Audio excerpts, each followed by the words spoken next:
But first, no one ever said it was going to be easy. Now that the euphoria of Donald Trump's victory has started to fade and the real task of setting up a new administration, and more importantly, charting a new course for the nation that has been, I would say, since the start of the century, headed in a dangerously wrong direction, has begun, well, here's the problem. Donald Trump may have won the Electoral College, the popular vote, the Senate, and even a bare majority in the House. But here's the thing.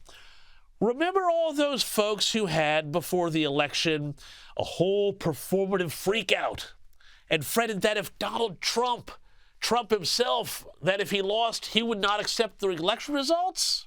Ha! What a joke. Shoes on the other foot now, because as I have suggested many times on this program, these sorts of concerns only run one way. Turns out Trump's electoral win was so convincing that it has been impossible for the left to even think about fighting him in the courts. And so far, there has been no real BLM Antifa-style street action of the sort we saw protesting at Trump's 2017 inauguration, when we saw peaceful, tolerant lefties showing their respect for democracy by trashing downtown Washington, D.C.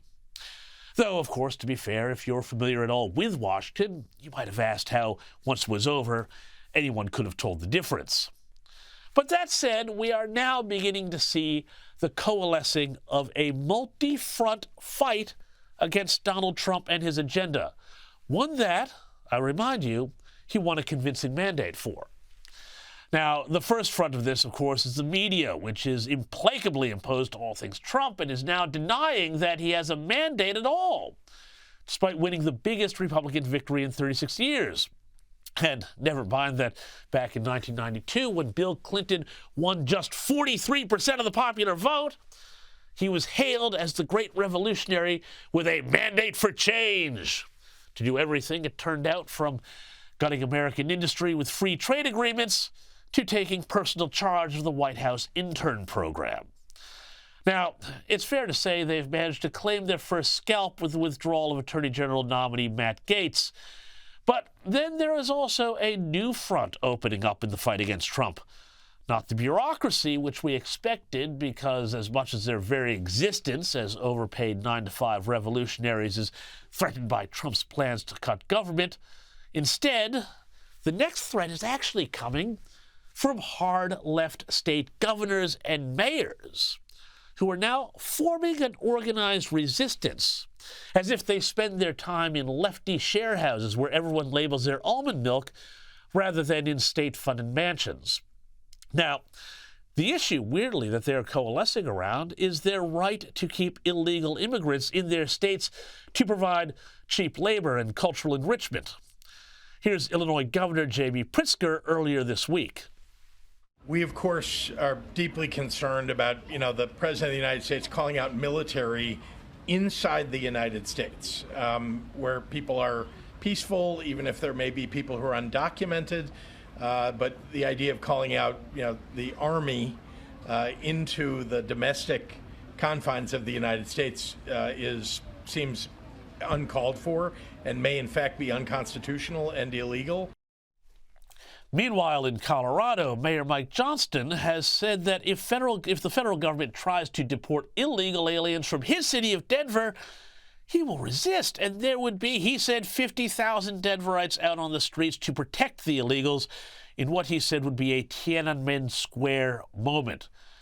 And he has also called for shared sacrifices as he cuts services for actual Denver citizens to pay for the migrants. We will start to have to greenlight a set of hard decisions about budget reductions across the city to meet those costs that we know will continue to arrive. We want to talk about two of those today. While they're the first steps, they unfortunately will not be the last and may not be the hardest. This is a plan for shared sacrifice. And so in terms of our first step on city cuts, we are announcing today we will make some changes both to our services at DMV and to our services on Parks and Rec. Well, I don't know about you, but I think those 50,000 Denverites he hopes will protect the migrants, might actually be coming for his head. But actually, this is all part of a bigger scheme.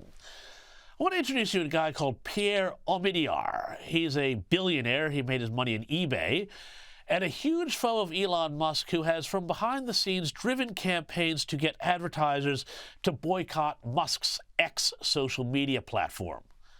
Now, according to the Washington Examiner, he's going the next step with Governors Pritzker and Colorado Governor Jared Polis as his proxies. Omidyar, according to records, recently gifted substantial funding to a legal group associated with Mark Elias. He's the Russiagate lawyer involved in the Pennsylvania Senate race recount to thwart Republican Dave McCormick's victory in a last-ditch effort that even led to the travesty of county officials counting illegal spoiled ballots in an attempt to keep Bob Casey in his seat until the court said knock it off. Now, with Polis and Pritzker on board, Omidyar, again, he made his fortune founding eBay, has formed Governors Safeguarding Democracy, which will coordinate strategies, they say, to resist, well, the Trump agenda that was democratically elected a couple of weeks ago. Quote, even though Trump won the popular vote, Omidyar and company think they are saving democracy by resisting the incoming administrator, researcher Parker Thayer told the Washington Examiner. They clearly think that democracy is only when Democrats win. Meanwhile, the New York Times reports that the left is planning to use the courts still to tie up the Trump administration in knots. They report, quote, Democracy Forward, a legal group that formed after Mr. Trump won in 2016, has built a multi-million-dollar war chest and marshaled more than 800 lawyers to press a full-throated legal response across a wide range of issues, unquote. Now, while in a democracy, loyal opposition is one thing, this is another matter entirely. It's a strategy that relies on Democrats fighting from deep blue states to thwart the Trump agenda nationally. It's about pushing the country farther apart and not winning by learning the lessons of electoral defeat, but instead by doubling down on your agenda by other means. And I tell you what, if governors like Jared Polis actually thwart federal laws on deportations to protect their sanctuary cities as they have done, well, things are going to get very ugly very quickly.